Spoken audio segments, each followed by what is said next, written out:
Dinaluhan ng mga kamag-anak at malalapit na kaibigan ang pagdiriwang ng ika-63 birthday ni Mami Janisha sa General Santos City. Bakas po ang kasiyahan ni Mami D sa kanyang party na may konseptong Rainbow at Flores de Mayo. Nakatutok doon live si Claire Delfin. Claire! Vicky, ang grande ang birthday celebration ngayon ni Mami Janisha. Tinatayang 800 guests ang nandito ngayon sa loob ng Pacman Sports Stadium dito sa General Santos City para nga sa okasyong ito.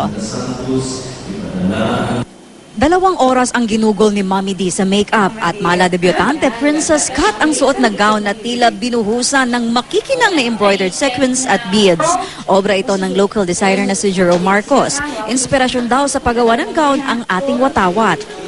Naku, ang galing talaga ng designer ko. Nag-drawing siya sa bahay ko doon sa drawing. Madali lang. Dali lang drawing niya. Sabi ko, oy, yun. Pinakita namin sa opisina. Yun ko, gusto ko ito. Para ina ng bansa. Pangbansang ina. Oh. Pati kulay ng kanyang nail polish, terno sa kanyang damit. Ako ang pumili ito. Nagpa-design ako sa Talagang sa sinadya palo. mo Sinadya ko ito nga, match sa damit ko. Ito ang ika-63 kaarawan ni Mami D, ang ina ni pambansang kamao na si Sarangani Representative Manny Pacquiao.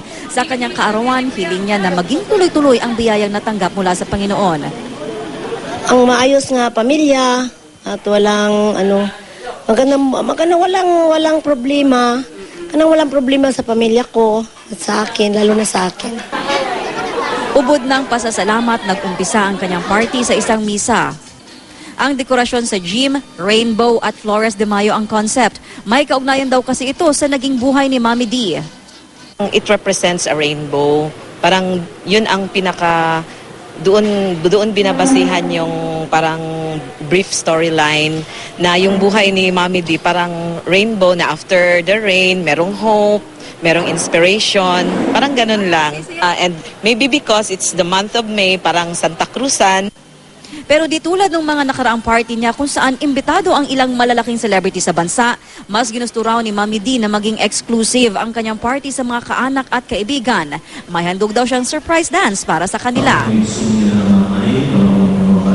Vicky, sa ngayon ay ginagawa pa itong misa pero dahil nga mahilig sa ballroom dancing si Mami D ay asahan na raw na magiging night of dancing ito. Si Pacman naman kahit di makadalos sa gabing ito ay magbibigay raw ng isang taped message para sa kanyang ina. Vicky? Alright, maraming salamat sa iyo, Claire Delfin.